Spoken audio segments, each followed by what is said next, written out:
lingkungan atau iklim. Beberapa hari ini saya mengalami cuaca yang sangat panas sekali.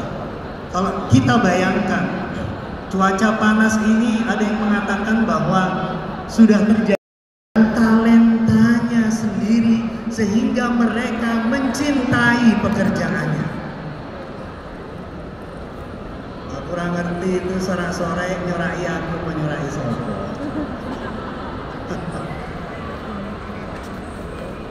Ketika kita tidak mencintai pekerjaan kita, maka mungkin kita bekerja selama 1 jam rasanya seperti 1 hari, sehingga kita ingin cepat-cepat pulang. Dan kalau kita bekerja cepat-cepat ada weekend Bapak Ibu, jadi kalau bisa hari Senin bisa cepat-cepat ada hari Sabtu. Ini awal mula krisis sumber daya manusia itu terjadi. Tapi saya juga menemui sedikit orang yang sangat mencintai pekerjaannya, sehingga ketika mereka bekerja 1 jam seperti 5 menit. Para seniman, saya punya istri dosen psikologi, itu kalau sudah ngajar 3 jam mahasiswanya tidak terasa. Tapi saya juga punya teman dosen yang baru mengajar 5 menit mahasiswanya sudah ngantuk. Ini awal dari krisis sumber daya manusia. Dan kalau kita baca Bapak Ibu, dampak ini ke produktivitas masyarakat kita. Kalau diukur dari ICOR, Incremental Capital Output Ratio kita, mohon maaf saya ngomong sedikit ini, untuk membuat 1 unit layanan jasa atau barang, masyarakat kita butuh 6,5 hingga 7 unit angka.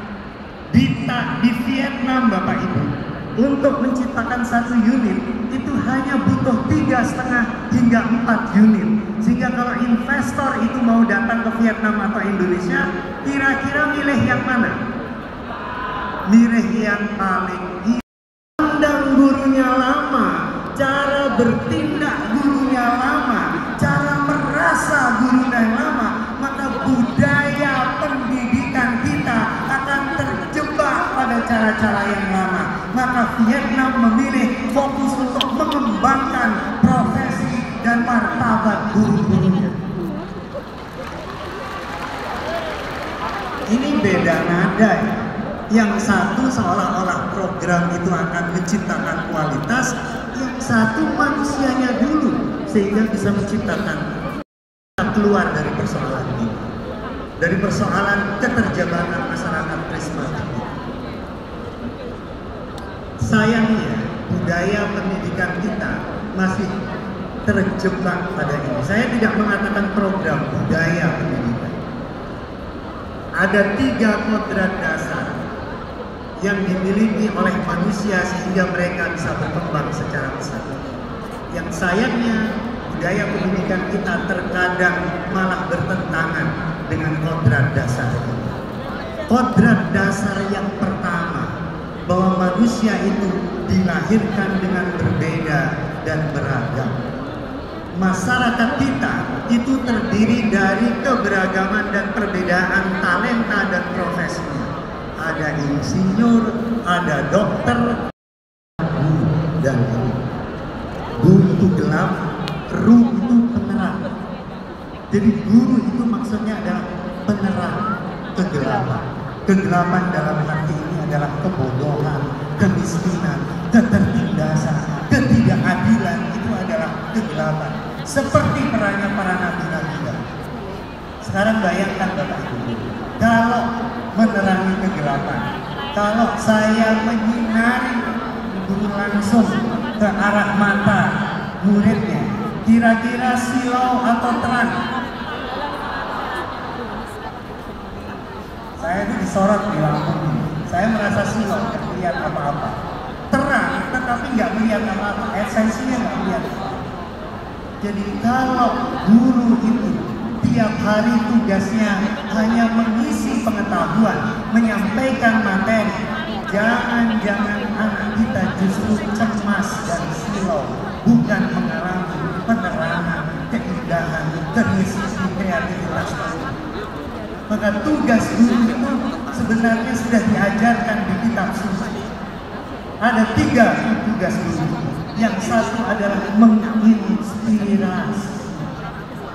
Makanya Bapak Ibu lihat di kitab-kitab suci semua agama, hampir 70% lebih isinya adalah storytelling, sejarah.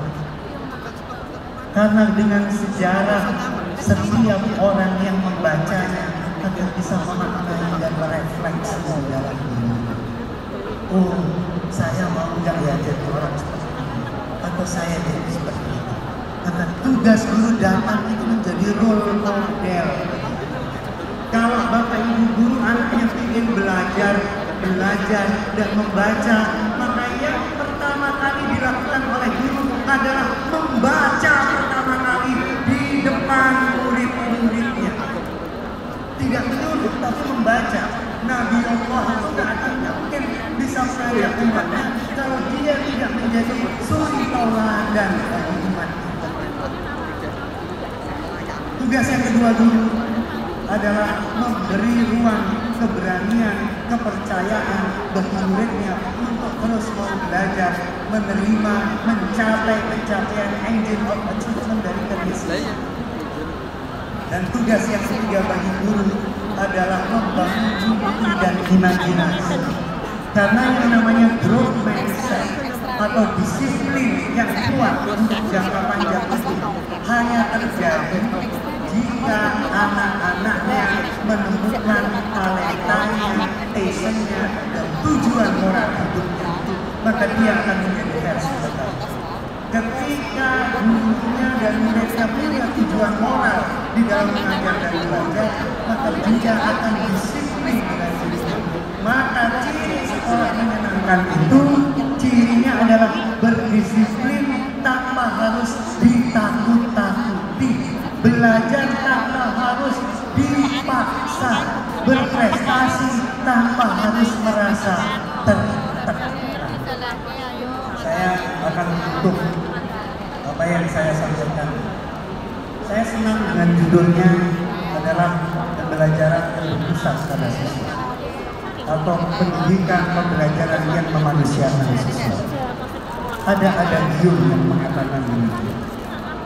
Kamu tidak akan bisa mengajar sesuatu yang baru jika kamu belum pernah mengalaminya sendiri. Maka sebelum Bapak Ibu yang saya yakin sudah dididik dengan modul-modul terbaik di pelatihan guru penggerak ini, tidak sulit untuk memanusiakan siswanya jika Anda semua belum pernah merasa dimanusiakan oleh sekitarnya.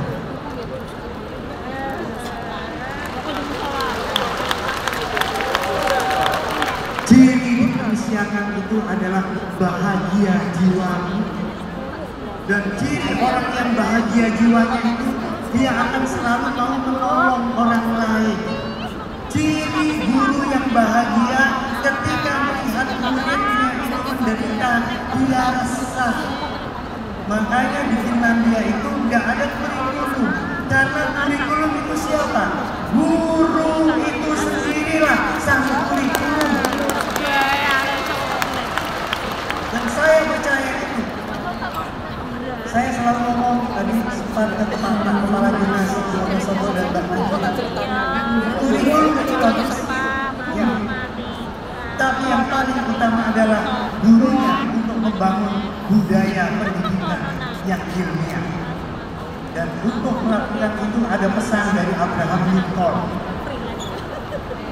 Pesannya begini, kita hidup di dogma-dogma yang lama. Dogma itu tampak menyenangkan, tetapi sebenarnya kita hidup di dunia yang sangat beragam dan bergejolak. Kita hidup di sesuatu yang baru, maka cara pikir kita harus baru, cara bertindak kita harus baru. Maka agar kita bisa seperti itu, merdekakanlah pikiran dan dirimu dari dogma-dogma lama itu, baru kamu bisa membantu orang lain dan negara. Terima kasih.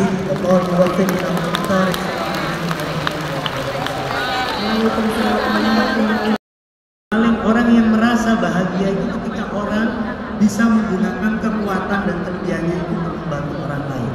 Nah, ketika itu terjadi, Bapak Ibu tidak usah merasa mindsetnya harus berubah. Lakukan saja pengenalan diri itu, potensi diri, lalu bantu banyak orang lain, maka otomatis mindset itu akan berubah terus dan kita akan menjadi pembelajar sepanjang hayat seperti yang diinginkan oleh Ki Hajar Dewantoro.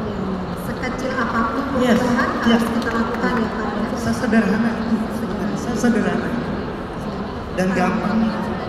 Hanya diri kita, kemauan dari diri kita. Dan selanjutnya tadi Bapak sampaikan itu budaya belajarnya di kelas, jangan mengkompetisikan antar murid, tapi apa? Yang dikompetisikan adalah target diri dari masing-masing murid itu. Itu diferensiasi begitu. Kalau dia sudah bisa mencapai sesuai targetnya, kasih nilai A nggak apa-apa. Ini saya 10 menit aja saya bocorin ya. Dulu anak saya itu 7 tahun di Melbourne, Australia. 7 tahun di sana. 6 tahun di SD nggak ada ulangan satu kali pun nggak ada. Satu kali pun nggak ada ulangan ujian nggak ada. Anak saya kelas 3 SMP baru pulang. Dia datang di sini sekarang sudah mau skripsi di Sospol GR ya. Udah mau skripsi. Terus ditanya, gimana caranya? Ada nilai C di sana itu. C itu apa ternyata Bapak Ibu? C itu ternyata sesuai dengan target capaian dari kurikulum. Kalau nilainya A, dia 2 semester lebih di atas kemampuannya dari target kurikulum. Kalau nilainya B, dia 1 semester kan, di atas target kurikulum. Kalau target kurikulumnya misalnya begini, kalau matematika bisa ngitung ini misalnya, bisa ngitung sampai angka 1000. Kalau anak itu bisa ngitung 2000, dia nilainya A. Kalau anak itu bisa ngitung 1500, dia nilainya B. Kalau anak, saya nanya ke dia, kira-kira apa sih yang membuat Finlandia itu paling bahagia murid gurunya, tapi juga kualitasnya juga bagus? Apa sih? Masa hanya metodologi belajar? Gitu ya. Ternyata ketemu salah satu hasil riset itu. Apa? Survei dari guru-guru ke Finlandia itu mengatakan bahwa yang membuat kualitas mengajar kami bagus, dianggap bagus, itu bukan karena pelatihan-pelatihan, tapi karena apa? Karena dialog informal.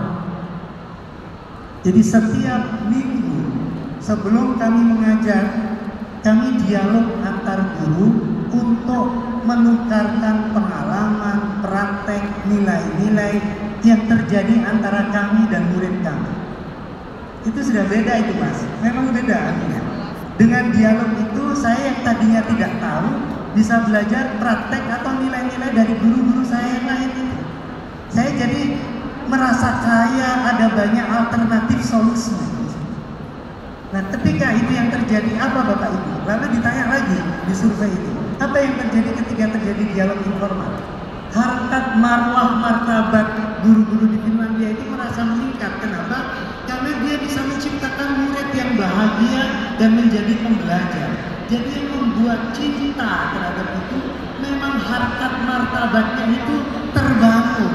Bukan karena iming-iming program, habis jadi pelatihan guru penggerak terus jadi kepala sekolah, bukan karena itu.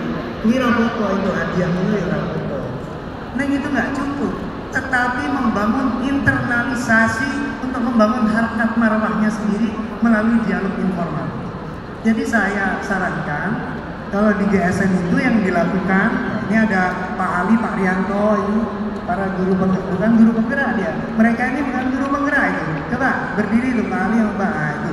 Itu sudah menyebar ke seluruh daerah di Nusantara. Padahal Pak Ali itu bukan guru penggerak sama sekali, tapi sudah diundang kemana-mana.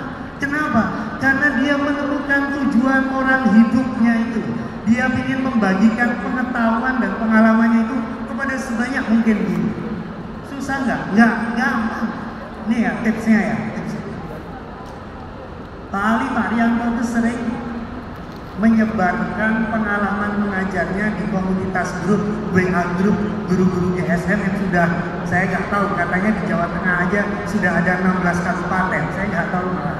Saya itu malah nggak tahu sudah ada di mana aja sekolah-sekolah itu. Kenapa? Karena yang menyebarkan bukan lagi saya, yang menyebarkan yang sudah bergerak dan menggerakkan itu. Ketika dia nawarkan di komunitas grup itu dibaca oleh guru-guru lain. Ketika dibaca ada yang menarik, ada yang tertarik. Ini barusan Pak Rianto ya, di Finlandia itu 83% waktu guru untuk proses belajar mengajar, 13% waktu guru digunakan untuk menciptakan lingkungan sekolah belajar yang positif. Hanya 5% waktu guru yang digunakan untuk administrasi.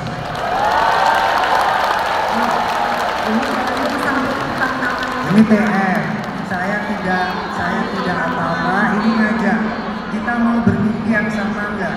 Jadi kalau mau niru Finlandia, jangan hanya meniru metodologinya, tapi ideologi pendidikan di balik itu. Habis ideologi pendidikannya, baru turun ke visi mengajar dari gurunya. Baru daya saing, nilai bisa, itu dampak dari ideologi pendidikan yang memanusiakan manusia tadi. Mudah-mudahan cukup mencerahkan Pak. Dan memang kan guru penggerak ini kewajibannya melakukan penimbangan. Nah, mungkin ada komunitas-komunitas.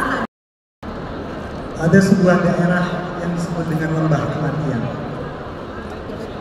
Daerah itu sangat panas, 48 derajat Celcius. Daerah itu nggak ada binatang, nggak ada tumbuhan, nggak ada macam-macam.